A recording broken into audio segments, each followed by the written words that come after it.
اما الوصف فلا يجتمع مع العالمیت اصلا وشرطه ان يكون وصفا في اصل الوضع فاسود وارقم غیر منصرف وان صار اسمین للحیۃ لاصالتهما في الوصفیۃ۔ اسباب منع صرف ہم پڑھ رہے تھے۔ سب سے پہلا سبب جو آپ نے پڑھا وہ عدل ہے، اور آپ نے پڑھا کہ وہ عدل کسے کہتے ہیں کہ لفظ کو پھیرنا صیغہ اصلیہ سے دوسرے صیغہ کی طرف، اور یہ دو قسم پر ہے، عدل تحقیقی اور عدل تقدیری۔ اور عدل تحقیقی وہ جس کی ہمارے پاس دلیل موجود ہو، عدل تقدیری وہ جس کی ہمارے پاس کوئی دلیل موجود نہ ہو۔ اور انہوں نے آپ کو پھر یہ بھی بتایا کہ یہ وزن فعل کے ساتھ کبھی جمع نہیں ہوتا، اور میں نے وجہ بتلائی تھی کیونکہ عدل کے اپنے اوزان ہیں اور فعل کے اپنے اوزان، دونوں اوزان الگ الگ ہیں۔ جب وزن ہی الگ الگ ہیں تو معلوم ہوا کبھی جمع نہیں ہو سکتے، اور یہ البتہ جمع ہو جاتا ہے عالمیت کے ساتھ بھی عدل اور وصف کے ساتھ بھی۔ اب ہم دوسرا سبب وصف پڑھیں گے بھائی، وصف تو کہتے ہیں اما الوصف فلا یجتمع مع العالمیت اصلا، تو وصف جو ہے پس وہ جمع نہیں ہوتا مع العالمیت، عالمیت کے ساتھ، اصلا ای قطعی طور پر، یعنی کبھی بھی وصف عالمیت کے ساتھ جمع نہیں ہوتا۔ وجہ اس کی یہ ہے کہ وصف جو ہے وہ ذات مبہم پر دلالت کرتا ہے، اور علم جو ہے وہ ذات معین پر دلالت کرتا ہے۔ تو اگر یہ دونوں جمع ہوں گے تو اس کا تو معنی یہ ہوا کہ ایک ہی ذات ہے، وہ مبہم بھی ہے اور معین بھی ہے، اور یہ تو نہیں ہو سکتا کہ ایک ہی ذات مبہم بھی ہو اور معین بھی ہو، لہذا اس لیے یہ دونوں کبھی جمع بھی نہیں ہو سکتے۔ جہاں وصف آئے گا معلوم ہوا ذات مبہم ہے تو علم نہیں، اور جہاں علم آئے گا معلوم ہوا ذات معین ہے تو پھر وصف یعنی ذات مبہم نہیں۔ بھائی بات سمجھ میں آ گئی بھائی؟ مثلا دیکھیے بھائی، میں کہتا ہوں زید، آپ کے ایک ساتھی کا نام ہے زید، تو زید میں کیا ہے؟ عالمیت ہے۔ تو جیسے ہی دیکھو میں زید کہتا ہوں فوراً وہ معین ساتھی آپ کے ذہن میں آ جاتا ہے، اور ایک ہے صفت وصف بھائی، مثلا شجاع، بہادر۔ اب میں جب کہتا ہوں شجاع، کوئی معین آپ کے ذہن میں آیا؟ کوئی معین نہیں۔ یہ شجاع زید بھی ہو سکتا ہے، یہ شجاع عمر بھی ہو سکتا ہے، یہ شجاع بکر بھی ہو سکتا ہے، یہ شجاع خالد بھی ہو سکتا ہے بھائی۔ تو سمجھ میں آیا؟ تو دیکھا وصف کیا ہے؟ ذات مبہم پر دلالت کر رہا ہے۔ یہ اس کو جس کی صفت آپ بنانا چاہیں آپ بنا سکتے ہیں، اور جبکہ عالم جو ہے وہ ذات معین پر دلالت کرتا ہے۔ جیسے عالم کسی کا ذکر کریں فوراً اسی کا تصور ذہن میں آتا ہے، کسی دوسرے کا تصور ذہن میں نہیں آتا بھائی۔ تو اسی لیے کہا اما الوصف فلا یجتمع مع العالمیت اصلا، باقی وصف جو ہے پس وہ جمع نہیں ہوتا عالمیت کے ساتھ قطعی طور پر۔ وشرطہ ان یکون وصفا، اچھا لیکن یہ جو وصف ہے یہ سبب بنے گا غیر انصراف کا، غیر منصرف ہونے کا یہ سبب بنے گا، لیکن اس کے لیے ایک شرط ہے، شرط پوری ہوگی تو یہ سبب بنے گا، یہ مؤثر بھی ہوگا، اپنا اثر بھی دکھائے گا۔ اور اگر شرط پوری نہ ہوئی تو پھر بے شک وصف ہو لیکن یہ مؤثر نہیں ہوگا، یعنی غیر منصرف کا سبب، غیر منصرف ہونے کا سبب نہیں بنے گا۔ اور شرط اس کی کیا ہے؟ شرط اس کی یہ ہے کہ وہ جو وصف ہے وہ اصل وضع کے اعتبار سے وصف ہونا چاہیے۔ اصل وضع، وضع کا معنی ہوتا ہے مقرر کرنا، وضع کا کیا معنی ہے؟ مقرر کرنا۔ دیکھیے ہر زبان والوں نے چیزوں کے نام مقرر کر رکھے ہیں اور اسی کو استعمال کرتے ہیں، دوسرا فوراً سمجھ جاتا ہے کہ یہ فلاں چیز ذکر کر رہا ہے۔ مثلا یہ دیوار ہے، اردو میں ہم اس کو، اردو والوں نے اس کا نام دیوار مقرر کیا ہے، اس کو دیوار کہتے ہیں۔ جس پر یہ چھت ہے، اور عربی والے اس کو جدار کہتے ہیں۔ اب عرب کے سامنے دیوار کا ہو، اس کو کچھ پتہ نہیں چلے گا، کیونکہ انہوں نے یہ لفظ سنا ہی نہیں، کبھی مقرر ہی نہیں کیے کسی چیز کے لیے، لیکن اردو والا سمجھ جائے گا کہ کس چیز کو یہ ذکر کر رہے ہیں۔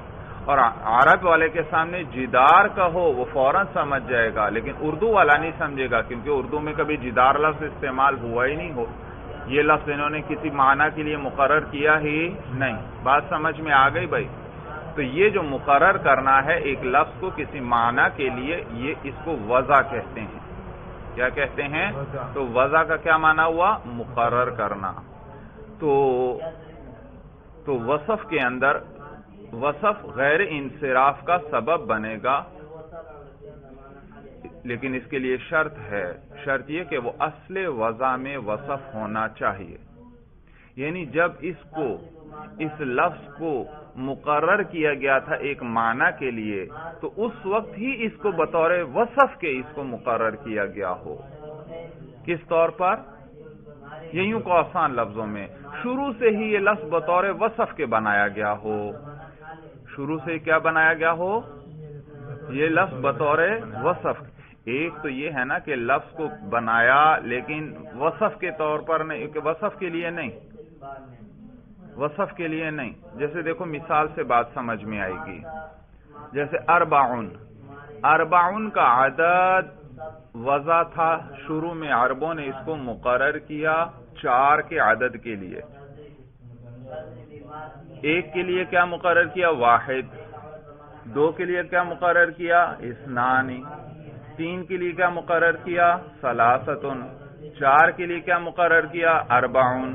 تو یہ جو لفظ مقرر کیا انہوں نے، یہ عدد کے لیے مقرر کیے، عدد کے لیے وضع کیے، سمجھ میں؟ تو یہ بطور وصف کے نہیں وضع، ان کو وضع وصف کے لیے نہیں کیا گیا، بلکہ کس لیے؟ عدد کے لیے وضع کیا گیا ہے۔ اب اگر یہ بعد میں کہیں پر یہ وصف بن بھی جائیں، وصف کے طور پر ان کو استعمال بھی کر لیا جائے، تو یہ غیر انصراف کا سبب نہیں بنیں گے۔ جیسے اس کی مثال انہوں نے دی ہے، مررت بنسوۃ اربعین، مررت بنسوۃ اربعین، یہ تیسری سطر میں آ رہا ہے، مررت بنسوۃ اربعین، مررت میں گزرا، بنسوۃ عورتوں پر، اربعین 4، میں 4 عورتوں پر گزرا، میں 4 عورتوں پر گزرا۔ اب دیکھیے نسوتن ہے موصوف اور اربعین ہے اس کی صفت، تو اب دیکھیے یہاں پر اربعین، یہ اربعہ کا لفظ جو ہے بطور صفت کے آ رہا ہے، یعنی بطور وصف کے ہے، بطور وصف کے ہے۔ اور اربعین پر آپ غور کریں، اس میں 2 سبب موجود ہیں، ایک وزن فعل ہے، اربعہ اکرمہ وزن ہے یا نہیں بھائی؟ اکرمہ، تو یہ فعل والا وزن بھی ہے اور نیز وصفیت بھی ہے، یہ وصف بھی ہے لیکن یہ وصفیت مؤثر نہیں، یہ غیر منصرف نہیں پڑھیں گے اس کو، اربعین مررت بنسوۃ اربعین پڑھیں گے۔ اگر وصفیت مؤثر ہوتی، اپنا اثر دکھاتی یہاں پر، تو اس کو تو کیا ہونا چاہیے تھا؟ غیر منصرف، کیونکہ ایک وزن فعل ہے اور ایک وصف ہے، اور 2 سبب آ گیا، اور جب 2 سبب آ جائیں لفظ کیا، کلمہ کیا بن جاتا ہے؟ غیر منصرف، اور غیر منصرف پر تو کسرہ اور تنوین نہیں آتی، لہذا یہ مجرور ہے، کیونکہ اس کا موصوف مجرور ہے تو صفت بھی کیا ہوتی ہے؟ مجرور۔ لیکن غیر منصرف کا جر کس کے ساتھ آتا ہے؟ فتحہ کے ساتھ، تو یوں کہنا چاہیے تھا مررت بنسوۃ اربعہ، سمجھ میں ہے؟ لیکن ہم اربعہ نہیں پڑھ رہے، کیا پڑھ رہے ہیں؟ اربعین۔ آپ کہیں گے 2 سبب تو ہیں، پھر یہ غیر منصرف کیوں نہیں؟ بھئی 2 سبب نہیں، ایک ہی سبب ہے، ایک ہی سبب، وزن فعل ہے، وصفیت نہیں ہے، یعنی وہ والی وصفیت نہیں ہے جو غیر انصراف کا سبب بنتی ہے۔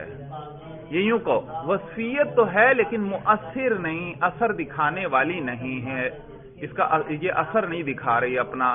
کیوں نہیں اثر دکھا رہی؟ کیونکہ یہ لفظ اصل وضع میں وصف نہیں تھا، یہاں پر تو یہ وصف کے طور پر استعمال ہوا ہے لیکن اصل وضع میں یہ وصف نہیں تھا، اس کو تو عدد کے لیے وضع کیا گیا تھا، وصف کے طور پر نہیں، یہ 4 کے عدد کے لیے وضع تھا۔ یہاں پر بے شک اگرچہ اس وقت یہ صفت ہے، وصف ہے، لیکن یہ وصفیت اس وقت معتبر نہیں، یہ وصفیت اس وقت مؤثر نہیں، یعنی غیر منصرف کا سبب بننے کے اندر یہ مؤثر نہیں ہے، اپنا اثر نہیں دکھائے گی۔ لہذا یوں کہیں گے 40 میں ایک ہی سبب اس وقت پایا جا رہا ہے اور وہ ہے وزن فعل، اور وزن ایک سبب کی وجہ سے تو لفظ غیر منصرف نہیں بنتا، اور وصفیت بے شک ہے لیکن وہ مؤثر نہیں، اپنا اثر نہیں دکھائے گی۔ یہ یوں کہو وہ والی وصفیت نہیں ہے جو کس کے لیے چاہیے تھی، غیر منصرف بننے کے لیے چاہیے تھی، وہ وصفیت نہیں ہے۔ اور وہ وصفیت کون سی تھی کہ لفظ اصل وضع میں کیا ہونا چاہیے، وصف ہونا چاہیے، اور یہ اصل وضع میں وصف نہیں، اصل وضع میں تو یہ کس کے لیے ہے، عدد کے لیے، اس وقت بے شک بطور وصف کے استعمال ہوا ہے۔ بات سب اچھی طرح سمجھ میں آ گئی؟ تو کہتے ہیں وَشَرْطُهُ أَن يَكُونَ وَصْفًا فِي أَصْلِ الْوَضْعِ، اور اس وصف کی شرط جو ہے وہ یہ ہے کہ أَن يَكُونَ وَصْفًا فِي أَصْلِ الْوَضْعِ، کہ وہ وصف ہونا چاہیے اصل وضع کے اندر۔ فَأَسْوَدُ وَأَرْقَمُ غَيْرُ مُنصَرِفٍ وَإِنْ صَارَ اسْمَيْنِ لِلْحَيَّةِ، تو کہتے ہیں اسود اور ارقم کے لفظ غیر منصرف ہیں۔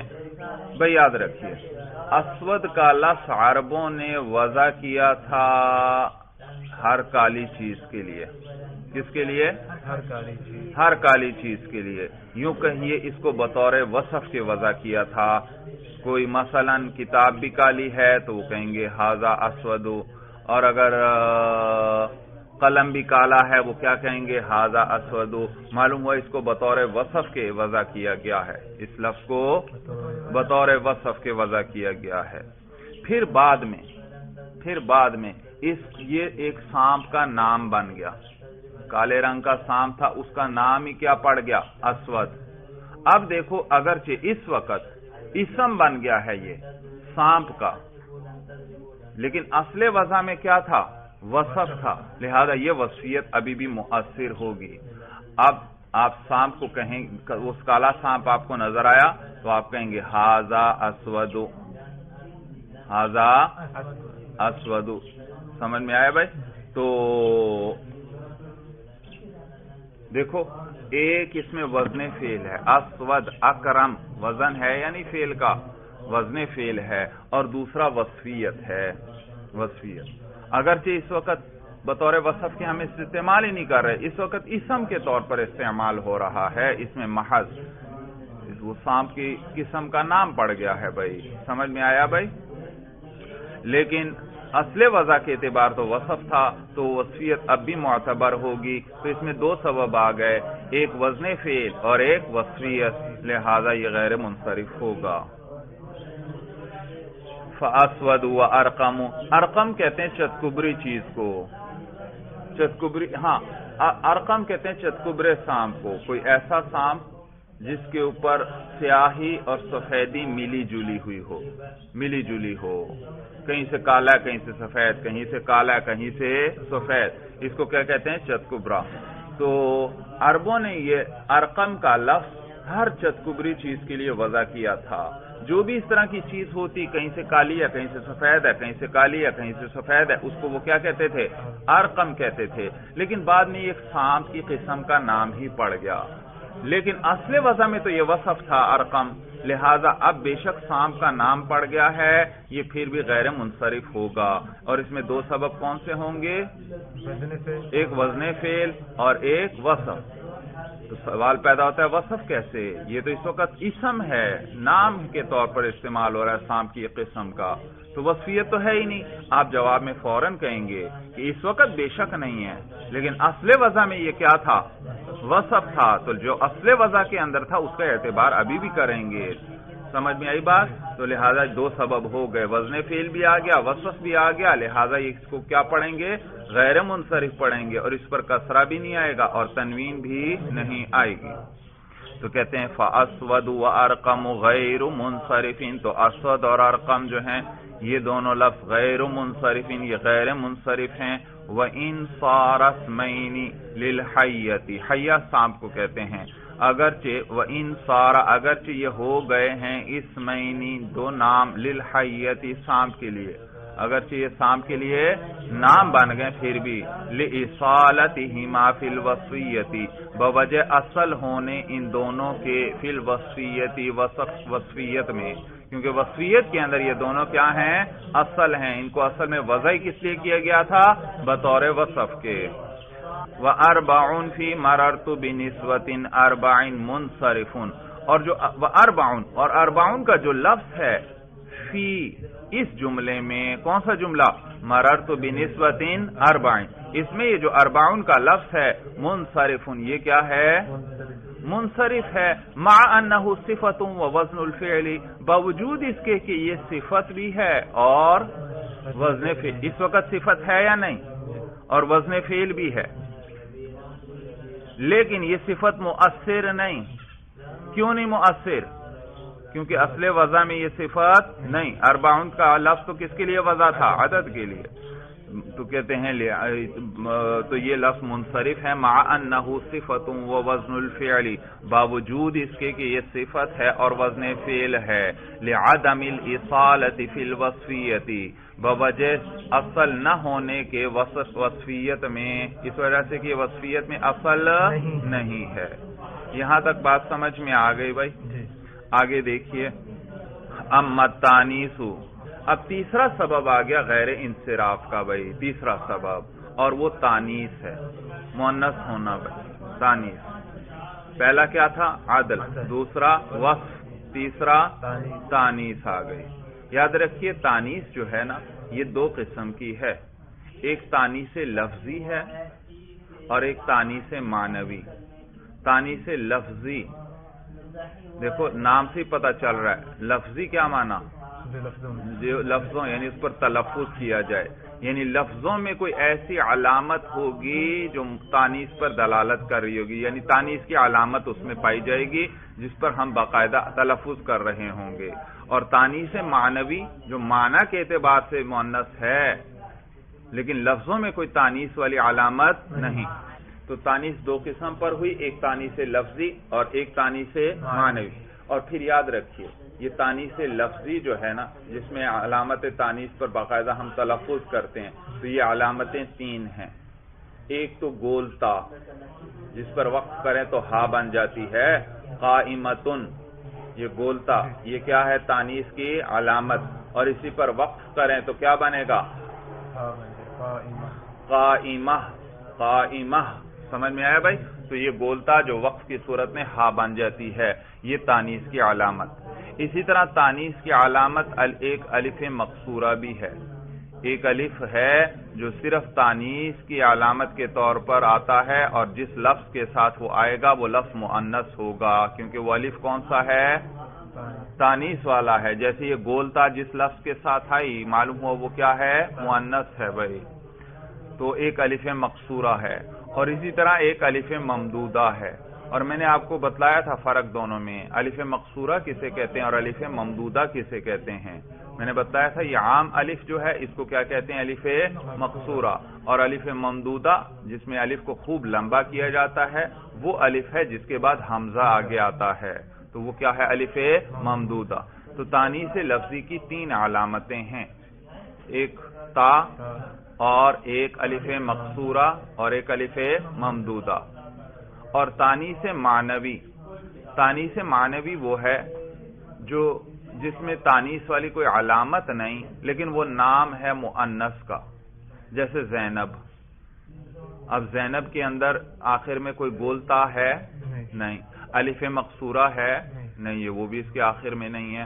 اور کیا اس کے آخر میں الف ممدودہ ہے؟ نہیں. تو دیکھو تانیث والی کوئی علامت نہیں اس لفظ کے آخر میں، لیکن پھر بھی یہ مؤنث ہے کیونکہ یہ مؤنث کا نام ہے. کس ذات کا نام ہے؟ مؤنث. تو یہاں تانیث جو ہے وہ معنوی ہے، معنی کے اعتبار سے ہے کیونکہ یہ مؤنث کا نام ہے، لیکن لفظوں کے اعتبار سے تانیث نہیں ہے. یا اسی طرح تانیث معنوی دوسری ہے کہ وہ لفظ مؤنث سماعی ہو. سماع کا معنی سننا، مؤنث سماعی. بھئی یاد رکھیے عرب کچھ لفظ استعمال کرتے ہیں ان میں تانیث والی کوئی علامت نہیں ہوتی لیکن عرب اس کو مؤنث ہی استعمال کرتے ہیں. مثلا دار کا لفظ ہے، دار گھر کو کہتے ہیں، تو عرب کبھی یہ نہیں کہے گا ہاذا دارن، بلکہ کہے گا ہاذی دارن، مؤنث اس کو استعمال کرے گا، مؤنث استعمال۔ تو یہ جو مؤنث جس میں تانیث والی کوئی علامت نہیں، لیکن عربوں سے ہم نے اس کو سنا ہو کہ وہ اس کو مؤنث استعمال کرتے ہیں، اس کو مؤنث سماعی کہتے ہیں، یعنی مؤنث ہے جو سننا ہے ہم نے عربوں سے کہ یہ اس کو مؤنث استعمال کرتے ہیں، ورنہ بظاہر ہمیں اس میں کوئی تانیث والی علامت نظر نہیں آ رہی بھائی، تو اس کو کیا کہتے ہیں؟ مؤنث سماعی کہتے ہیں، مؤنث سماعی کہتے ہیں۔ تو یہ ایک تانیث ہوئی، تو گویا تانیث معنوی دو قسم کی ہو گئی، وہ ایک وہ مؤنث جو کسی مؤنث ذات کا نام ہو، اور دوسرا کیا ہے؟ مؤنث سماعی ہے، عربوں سے ہم نے اس کو مؤنث سنا ہے، ورنہ بظاہر کوئی تانیث والی علامت نہیں۔ جی، تو تانیث کتنی قسم پر؟ دو قسم پر، ایک لفظی ایک معنوی۔ لفظی جس کے آخر میں گولتا آئے یا الف مقصورہ آئے یا الف ممدودہ، اور تانیث معنوی یا تو وہ مؤنث سماعی ہوگا یا مؤنث کا نام ہوگا بھائی۔ اب ان کو بیان کرنے لگے ہیں، کہتے ہیں اما تانیث بالتاء، باقی تانیث بالتاء جو ہے تا کے ساتھ جو تانیث ہے، فشرطہ، اچھا بھائی یہ جو یہ تانیث ہے تا کے ساتھ، یہ غیر انصراف کا سبب بنے گی۔ قائمتن گول تا لگا دی ساتھ، یہ کیا بنے گی؟ غیر انصراف کا سبب بنے گی، لیکن ہر وقت نہیں، اس کے لیے بھی ایک شرط ہے، شرط پوری ہوگی تو یہ والی تانیث غیر منصرف ہونے کا سبب بنے گی، آپ اس کو شمار کریں گے، لیکن اگر یہ وہ شرط پوری نہیں تو پھر یہ غیر منصرف ہونے میں مؤثر بھی نہیں، یعنی اپنا اثر پھر نہیں دکھائے گی۔ اور شرط کیا ہے؟ کہتے ہیں فشرطہ ان یکون علما، تانیث بالتاء جو ہے اس کی شرط یہ ہے ان یکون علما، کہ وہ لفظ کیا ہونا چاہیے؟ علم ہونا چاہیے، وہ علم ہونا چاہیے۔ کا طلحہ، جیسے کہ طلحہ ہے، دیکھیے کا طلحہ، یہ کاف جارہ داخل ہوا، اور یہ طلحہ کا اعراب آپ سے کوئی پوچھ لے، آپ کیا کہیں گے؟ مجرور ہے، کیونکہ جس پر حرف جر داخل ہو اس پر کیا پڑھتے ہیں؟ جر، تو وہ مجرور ہے۔ پھر اگر وہ آپ سے کہتا ہے کہ بھئی یہ تا پر تو آپ زبر پڑھ رہے ہیں، آپ کہیں گے نہیں نہیں یہ جر ہی ہے، لیکن غیر منصرف کا جر آتا ہی اس فتحہ کی صورت میں ہے۔ تو معلوم ہوا تانیث بالتاء میں شرط کیا ہے کہ وہ لفظ کیا ہونا چاہیے؟ علم۔ بھئی کیا وجہ ہے؟ یہ علم ہونے کی شرط کیوں لگاتے ہیں تانیث بالتاء میں؟ کہتے ہیں بھئی اس لیے کہ یہ تا کبھی آ جاتی ہے کبھی گر جاتی ہے، کبھی آپ لفظ استعمال کرتے ہیں قائمتن، اور کبھی تا کو ہٹا دیتے ہیں مذکر کے لیے، کیا کہتے ہیں؟ قائمون، تو یہ تا کبھی آتی ہے کبھی گر جاتی ہے، معلوم ہو یہ تا پکی نہیں، اس لفظ کے ساتھ پکی جڑی ہوئی نہیں، تو لہذا یہ غیر منصرف ہونے کا سبب نہیں بنے گی۔ غیر منصرف ہونے کے لیے ضروری ہے کہ وہ تا پکی جڑی ہوئی ہو اس لفظ کے ساتھ، مضبوط ہو، تبھی وہ مؤثر بنے گی غیر منصرف ہونے کے اندر۔ اور پکی جڑنے کے لیے کیا ضروری؟ کہ وہ لفظ علم ہو، کیا ہو؟ علم۔ اور آپ جانتے ہیں علم میں کوئی تبدیلی نہیں کی جاتی، اس میں اگر تا کے ساتھ علم رکھا ہے اب اس تا کو گرائیں گے نہیں۔ جیسے مثلا کسی آدمی یا کسی عورت کا نام آپ نے قائمتن رکھ دیا، کیا رکھ دیا؟ قائمتن۔ اب جب قائمتن پورا اس کا نام رکھا ہے تو اب اس کو قائمتن ہی، تو اس میں سے اب اس تا کو گرائیں گے نہیں، کیونکہ یہ کیا بن گیا؟ اس کا نام بن گیا، اور نام میں کسی قسم کی تبدیلی نہیں کی جاتی بھائی۔ بات سمجھ میں آ گئی بھائی اچھی طرح؟ یہ تانیث بالتاء میں علم ہونے کی شرط کیوں لگائی؟ تاکہ یہ تا کیا ہے؟ پکی جڑ جائے، جدا نہ ہو سکے، پھر یہ سبب بنے گی غیر منصرف ہونے کا۔ جیسے طلحہ کے اندر دیکھا آپ نے، یہ تا پکی جڑی ہوئی ہے، اب اس کو آپ جدا نہیں کر سکتے، آپ طلحن نہیں کہہ سکتے، کیونکہ یہ نام ہے اور نام میں کسی قسم کی تبدیلی نہیں کی جاتی۔ وَكَذَلِكَ الْمَعْنَوِيُّ، اور اسی طرح تانیث معنوی بھی ہے، تانیث معنوی بھی ہے، جیسے بھائی زینب، زینب، دیکھو اس میں بھی علم ہونے کی شرط ہے، کذالک وہ بھی اسی طرح، یعنی اس میں بھی کیا شرط ہے؟ علم ہونا چاہیے. جیسے زینب کیا ہے؟ علم ہے، نام ہے بھئی عورت کا. تو لہذا تانیث مؤثر ہوگی، لیکن اس کے لیے کیا شرط ضروری؟ علم ہو. علم ہوگی تو وہ تانیث اس کو شمار کرنا، اگر علم نہیں تو پھر وہ تانیث غیر منصرف ہونے کا سبب نہیں بنے گی، پھر اس کو شمار بھی نہیں کریں گے. کہتے ہیں وَكَذَلِكَ الْمَعْنَوِيُّ، اور معنوی تانیث بھی اسی طرح ہے. ثُمَّ الْمَعْنَوِيُّ إِنْ كَانَ ثُلَاثِيًّا سَاكِنَ الْأَوْسَطِ غَيْرَ أَعْجَمِيٍّ يَجُوزُ صَرْفُهُ. چلو اس مقام کو دوسرے انداز میں سمجھو بھئی یاد رکھیے تانیث معنوی غیر منصرف ہونے کا سبب بنے گی، لیکن شرط کیا؟ علمیت. اس میں بھی وہی شرط ہے نا جو تانیث بتا میں تھی، شرط کیا؟ علمیت. دوسرے لفظوں میں یوں سمجھو کہ اس میں ایک شرط نہیں ضروری، اس میں دو شرطوں کا ہونا ضروری ہے. کتنی شرطوں کا؟ دو شرطوں کا. نمبر ایک یہ کہ وہ لفظ علم ہونا چاہیے، جو ابھی ہم نے بیان کر دیا. پہلی شرط پہلے بھی بیان ہو چکی کہ وہ علم ہونا چاہیے. دوسری شرط یہ کہ وہ لفظ جس میں تانیث معنوی آئی ہے 3 حروف سے زیادہ ہونا چاہیے. 3 حروف سے، اگر 3 حروف سے زیادہ نہیں بلکہ 3 حروف پر مشتمل ہے تو پھر کم از کم درمیان والا حرف متحرک ہونا چاہیے.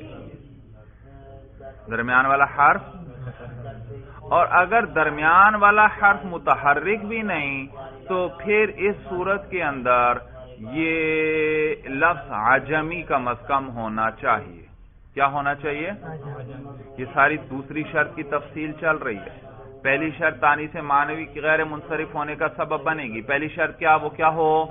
علم ہو. دوسری شرط میں تفصیل آ گئی کہ 3 چیزوں میں سے ایک چیز ضرور ہونی چاہیے، یا تو وہ لفظ کیا ہو؟ 3 حرف سے زیادہ ہو. اگر 3 سے زیادہ نہیں، 3 پر ہی 3 حروف ہی ہیں اس کے، تو پھر کم از کم درمیان والا حرف کیا ہونا چاہیے؟ متحرک ہونا چاہیے، ساکن نہیں ہونا چاہیے.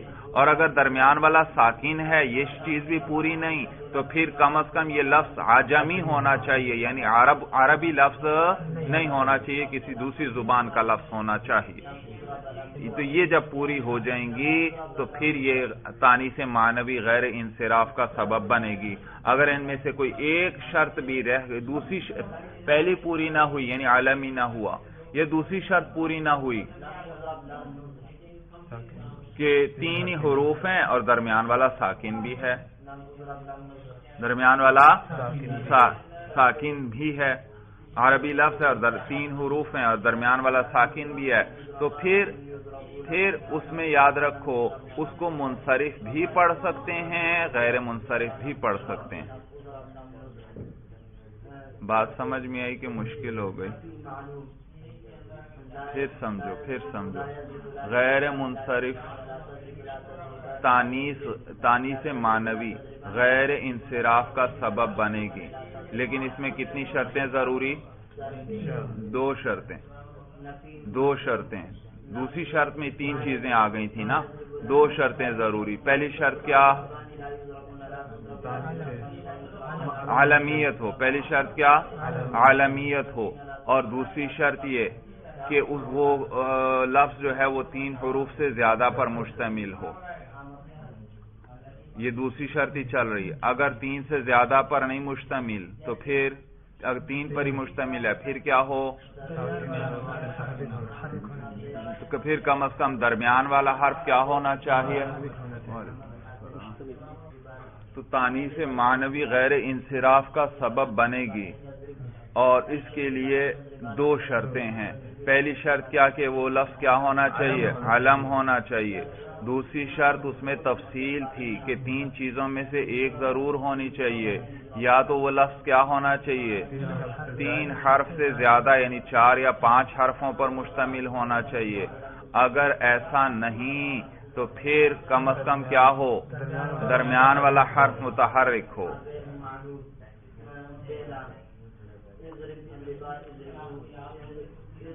دوبارہ سنیں، تانیث معنوی غیر انصراف کا سبب بنے گی، لیکن اس کے لیے دو شرطیں ہیں۔ پہلی شرط کیا کہ وہ لفظ کیا ہونا چاہیے، وہ علم ہونا چاہیے، نام ہونا چاہیے، اور دوسری شرط میں تفصیل ہے بھائی کہ یا تو وہ لفظ کم از کم کیا ہو، 3 حروف سے زیادہ ہو، جیسے زینب، اس میں دیکھو علمیت بھی ہے اور 3 حروف سے زیادہ ہیں، زا، یا، نون، با، 4 حروف ہیں، تو یہ غیر منصرف ہے، دونوں شرطیں پوری ہو گئیں۔ اور اگر 3 سے زیادہ حروف نہیں تو پھر کم از کم درمیان والا حرف کیا ہونا چاہیے، متحرک ہونا چاہیے، لہذا سقر، تو یہ جہنم کا نام ہے۔ اور دیکھیے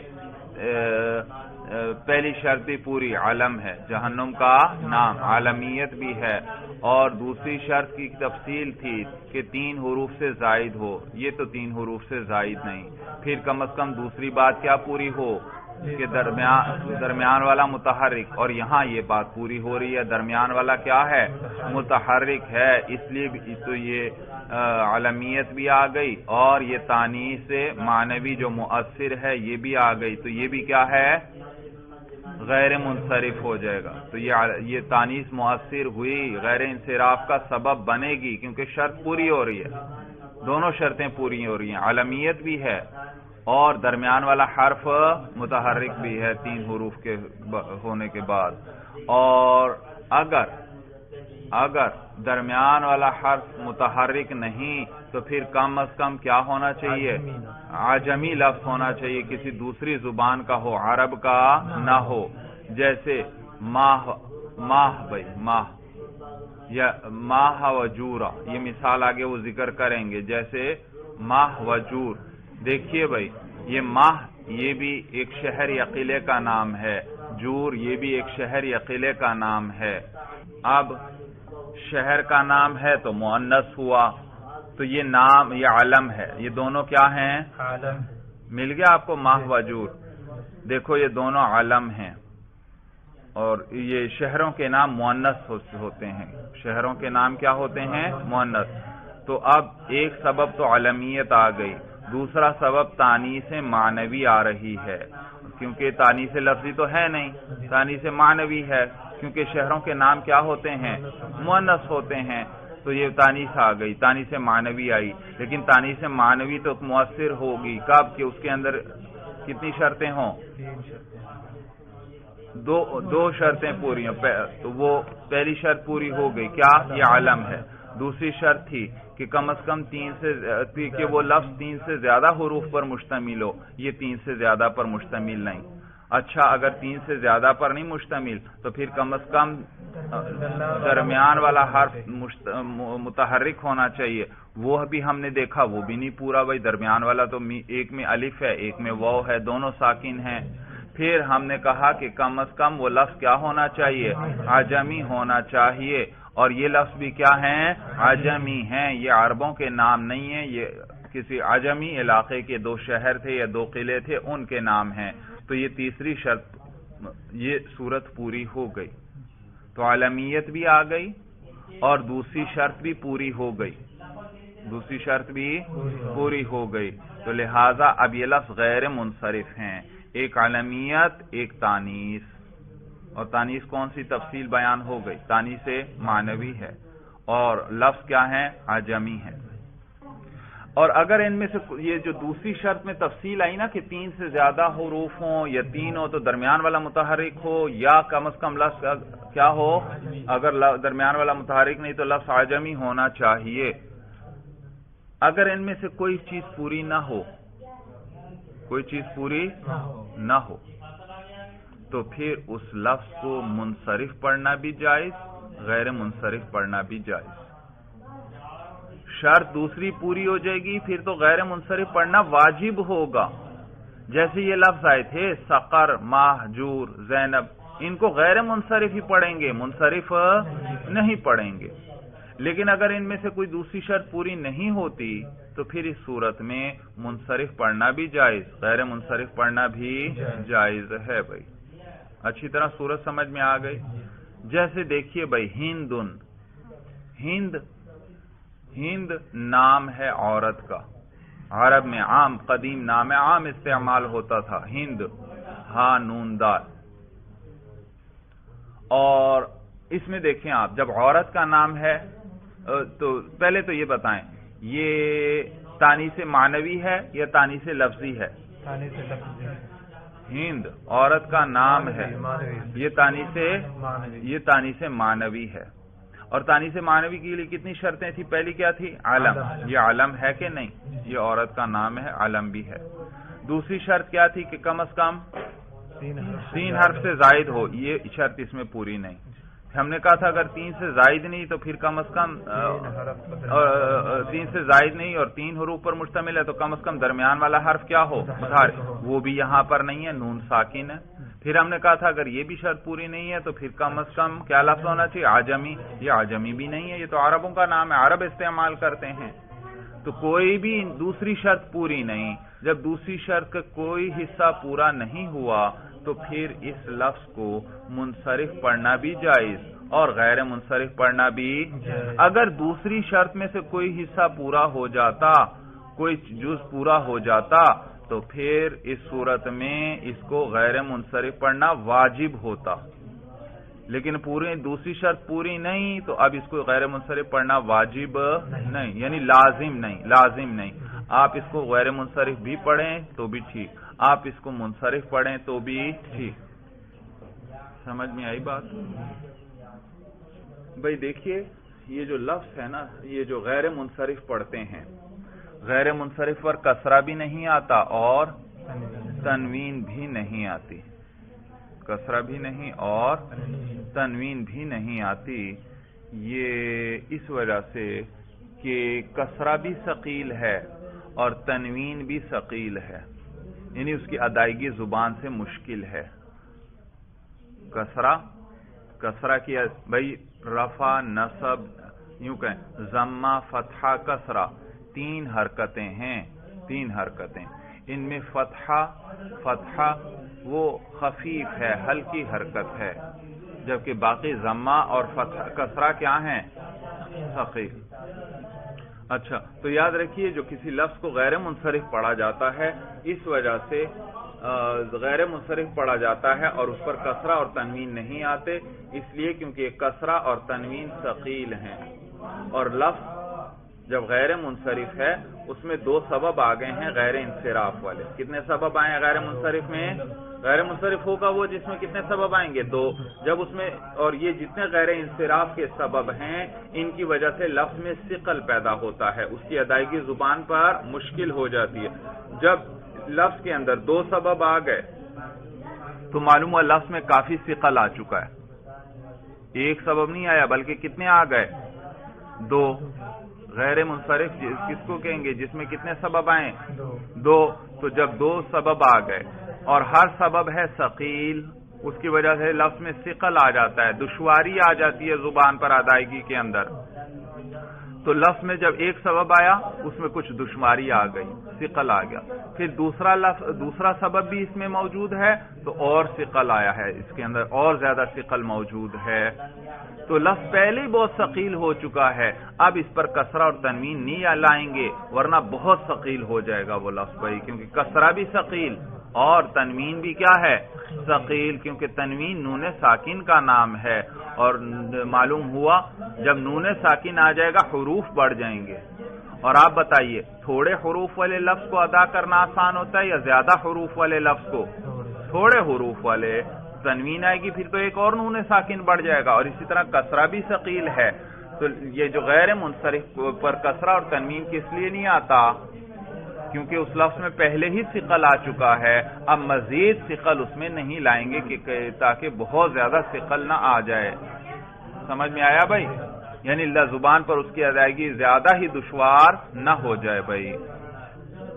تو لہذا تانیث معنوی کے اندر یہ شرطیں لگا دی، کیونکہ کیونکہ یہ وہ چیزیں ہیں جس کی وجہ سے لفظ میں ثقل پیدا ہوگا.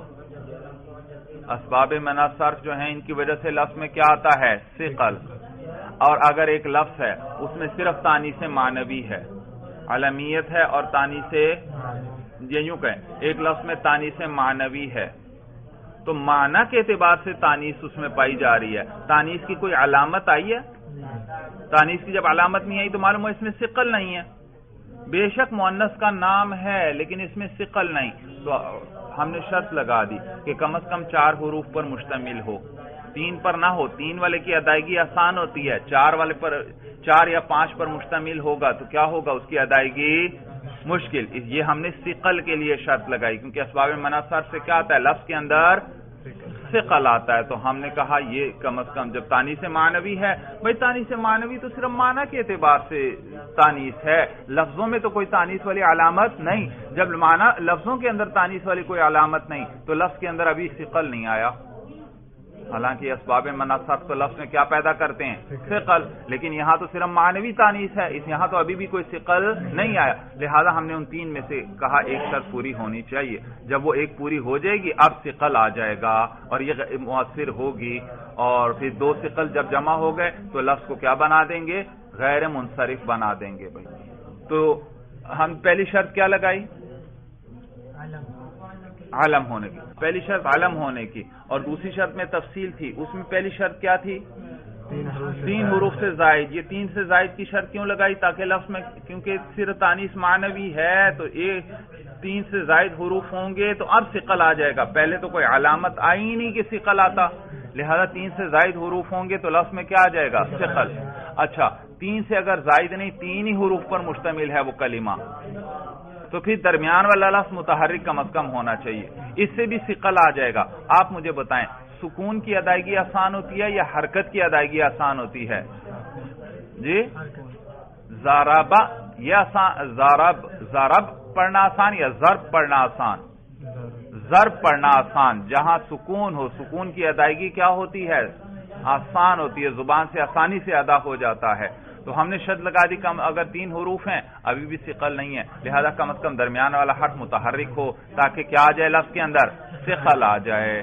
اور اگر پھر بھی ثقل درمیان والا حرف بھی متحرک نہیں ہے، وہ بھی ساکن ہے، تو پھر کم از کم لفظ عجمی ہونا چاہیے، عربی نہیں ہونا چاہیے تاکہ ثقل آ جائے.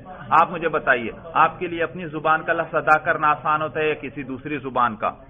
اپنی زبان کا لفظ ادا کرنا آسان، دوسرے کی زبان کا لفظ ادا کریں گے وہ آپ کو ثقیل لگے گا. تو ہم نے بھی تیسری شرط یہ لگا دی کہ وہ لفظ عجمی ہونا چاہیے. جب عجمی ہوگا تو ثقل آ جائے گا، یعنی عربوں کے لیے اس کی ادائیگی مشکل ہو جائے گی.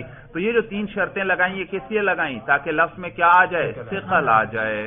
جب ثقل آ جائے گا اب یہ سبب بنے گا غیر انصراف کا کہ لفظ میں ایک عالمیت والا ثقل بھی ہے اور لفظ میں تانیث معنوی کی ان شرطیں پوری ہیں تو اس کا ثقل بھی آ گیا. اب اس کو غیر منصرف ہونا چاہیے. اب اس پر کسرہ اور تنوین نہیں آئے کیونکہ پہلے ہی 2 ثقل آ چکے ہیں، تو تیسرا بھی ثقل آ جائے گا تو پھر تو بہت مشکل ہو جائے گا لفظ کی بہت مشکل ہو جائے گی لفظ کی ادائیگی. بات اچھی طرح سمجھ میں آ گئی. یہ غیر انصراف کے سبب جو ہیں یہ لفظ میں کیا پیدا کرتے ہیں؟ ثقل پیدا کرتے ہیں. اور تانیث معنوی کے اندر تو کوئی علامت نہیں تانیث والی، لہذا صرف اس کے آنے سے ثقل نہیں آئے گا، بلکہ اس کے لیے 3 چیزوں میں سے ایک چیز کا ہونا بھی ضروری ہے تاکہ لفظ میں ثقل پیدا ہو جائے. یا تو 3 حروف سے زائد ہو یا 3 پر مشتمل ہے تو درمیان والا متحرک ہو، اس سے بھی ثقل آ جائے گا. اور اگر 3 درمیان والا ساکن ہے تو پھر کم از کم لفظ کیا ہونا چاہیے؟ عجمی. جب عجمی ہوگا تو عربوں کے لیے اس کو پڑھنا دشوار ہوگا، ثقیل ہوگا. صورت سمجھ میں آ گئی. لہذا ان 3 شرطوں میں سے کوئی ایک چیز پوری ہو جائے گی تو لفظ میں ثقل آ گیا. اب اس کو غیر منصرف ہی پڑھنا پڑے گا، منصرف نہیں پڑھ سکتے. کسرہ اور تنوین اس پر کیونکہ ثقل آ چکا ہے، اور کسرہ تنوین پڑھو گے پھر تو اور ثقل آ جائے گا، لہذا غیر منصرف پڑھو اور کسرہ اور تنوین اس پر نہ لاؤ. صورت سمجھ میں آ گئی. لیکن اگر ان 3 میں سے کوئی بھی چیز پوری نہیں ہے، معلوم ہوا لفظ میں ثقل نہیں آیا، جب ثقل نہیں آیا تو اس کو منصرف پڑھنا بھی جائز، منصرف پڑھنا بھی جائز کیونکہ لفظ ابھی بھی خفیف ہے، ہلکا ہے، زبان پر اس کی ادائیگی دشوار نہیں. اور چاہو تو اس کو غیر منصرف بھی پڑھ سکتے ہو کیونکہ بہرحال 2 سبب تو موجود ہیں، ایک عالمیت ایک تانیث معنوی. ایک عالمیت ایک تانیث، جیسے ہندن دیکھو اس کو منصرف پڑھنا بھی جائز، کیوں؟ علمیت ہے بے شک، تانیث معنوی بھی ہے، لیکن تانیث معنوی کے اندر وہ دوسری شرط کے اندر تفصیل تھی، 3 چیزوں میں سے ایک کا ہونا ضروری، ان میں سے کوئی بھی یہاں نہیں۔ جب کوئی بھی نہیں، معلوم ہوا اس کے اندر ثقل نہیں آیا، جب ثقل نہیں آیا تو غیر منصرف پر تو کسرہ اور تنوین نہیں آتا، کس وجہ سے کہ اس میں پہلے سے ثقل ہوتا ہے، تو معلوم ہوا اس میں تو پہلے سے ثقل نہیں ہے، لہذا کسرہ اور تنوین پڑھو، اور کیا پڑھو؟ منصرف پڑھو، اس کو وہ پڑھنا بھی جائز۔ اور اگر آپ چاہیں تو اس کو غیر منصرف بھی پڑھ سکتے ہیں، کیونکہ بہرحال 2 سبب تو ہیں، ایک علمیت ہے، ایک تانیث معنوی ہے۔ صورت سمجھ میں آ گئی؟ تو کہتے ہیں وَكَذَلِكَ الْمَعْنَوِيُّ ثُمَّ الْمَعْنَوِيُّ إِنْ كَانَ ثُلَاثِيًّا سَاكِنَ الْأَوْسَطِ غَيْرَ أَعْجَمِيٍّ يَجُوزُ صَرْفُهُ۔ اچھا، ثُمَّ الْمَعْنَوِيُّ، پھر جو مؤنث معنوی جو ہے، ان کان ثلاثیًا، وہ اگر 3 حروف والا ہے، ساکن الاوسطی، اور درمیان والا حرف کیا ہے؟ ساکن ہے، غیر اعجمی، عجمی نہیں ہے یعنی عربی ہے۔ دیکھو تینوں شرطوں کی نفی کر رہے ہیں۔ معنوی اگر ثلاثی ہو، معلوم 4 یا 5 حروف نہیں ہے بلکہ کتنے ہیں؟ 3، اور ساکن الاوسط ہے یعنی درمیان والا حرف کیا ہے؟ ساکن ہے۔ دیکھو دوسری شرط کی بھی نفی کر دی۔ غیر اعجمین، عجمی نہیں ہے، معلوم ہوا کیا ہے؟ ہم نے تو کہا تھا کم از کم عجمی ہو، دیکھو اس کی بھی نفی کر دی کہ عجمی نہ ہو بلکہ عربی ہو، تو پھر یجوز صرفہ و ترکہ، تو اس کی صرف بھی جائز اور ترک صرف بھی جائز۔ صرف جائز یعنی منصرف پڑھنا جائز، اور نیز ترک صرف یعنی غیر منصرف پڑھنا بھی جائز ہے۔ بھائی کیوں؟ کیا وجہ ہے؟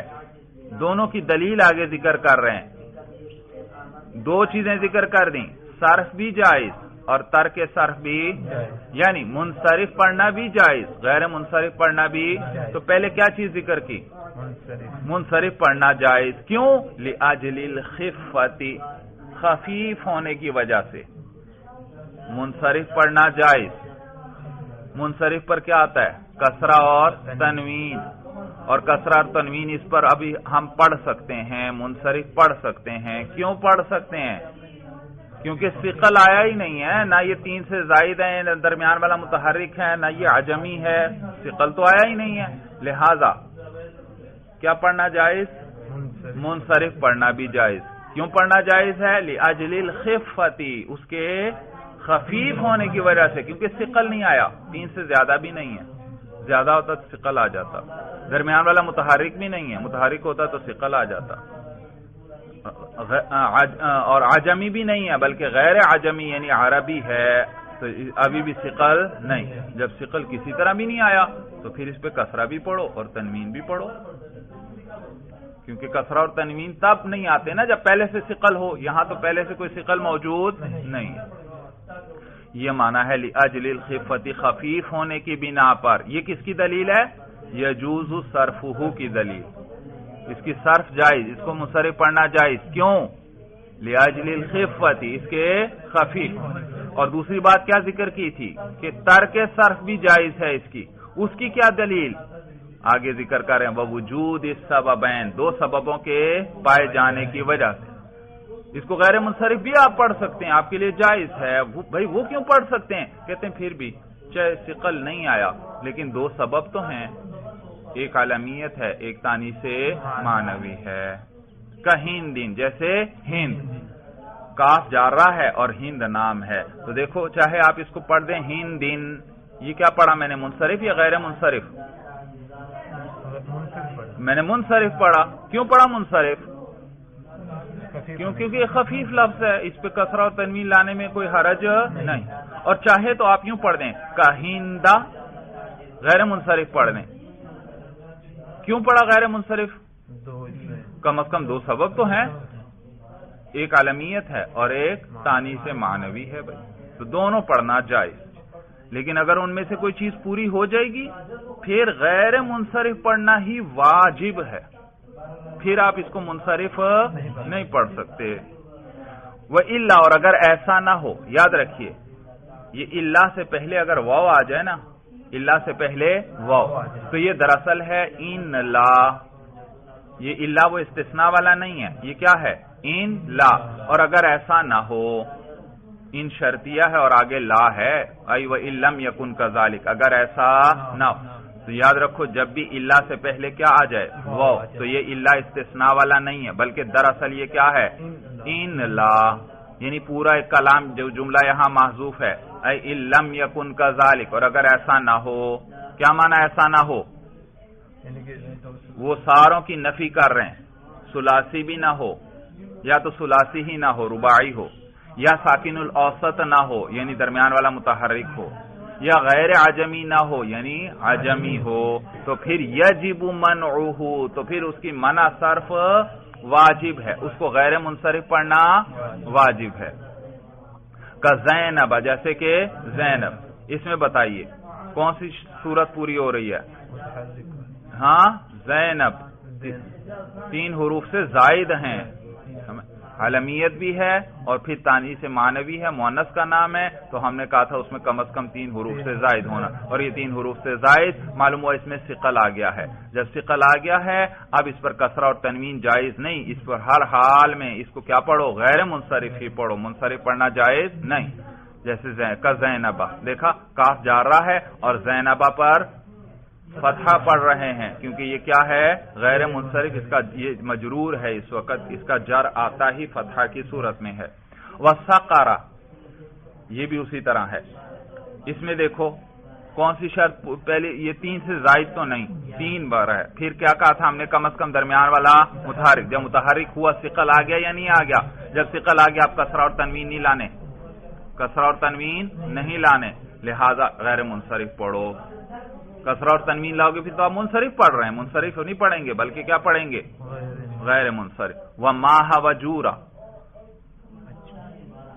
یہ سارے مجرور ہیں، اسی زینب پر عطف ہے اور زینب مجرور تھا، اس پر کاف جارہ داخل تھا، تو یہ سارے بھی کیا ہیں مجرور، اور غیر منصرف کا جر آتا ہی کی صورت میں فتحہ، اس لیے سب پہ فتحہ پڑھ رہے ہیں، سقارہ وَمَاهَ وَجُورَ، تو یہ ماہ وجورہ دیکھیے یہ 3 سے زائد نہیں، پھر ہم نے کہا تھا کم از کم درمیان والا کیا ہو متحرک، وہ بھی نہیں ہے یہاں پر، پھر ہم نے کہا تھا یہ لفظ کم از کم کیا ہو عجمی، اور یہ عجمی لفظ ہیں، جب عجمی ہیں تو ثقل آ گیا یا نہیں؟ جب ثقل آ گیا اب کسرہ اور تنوین نہیں لانا ورنہ اور زیادہ ثقل آ جائے گا، جب کسرہ اور تنوین نہیں لانا معلوم ہوا منصرف نہیں پڑھنا، کیا پڑھنا غیر منصرف ہی پڑھنا۔ چلیے بس کرتے ہیں، بس بھائی بس، چلیے بس بھائی، ھذا ھو المرام، واللہ اعلم بحقیقت الکلام۔ اچھی طرح تکرار کریں، کوئی بات سمجھ میں نہ آئی ہو تو پھر پوچھ لیجئے گا، اور انشاءاللہ میں پھر بھی اس کا تکرار کروا دوں گا بھائی۔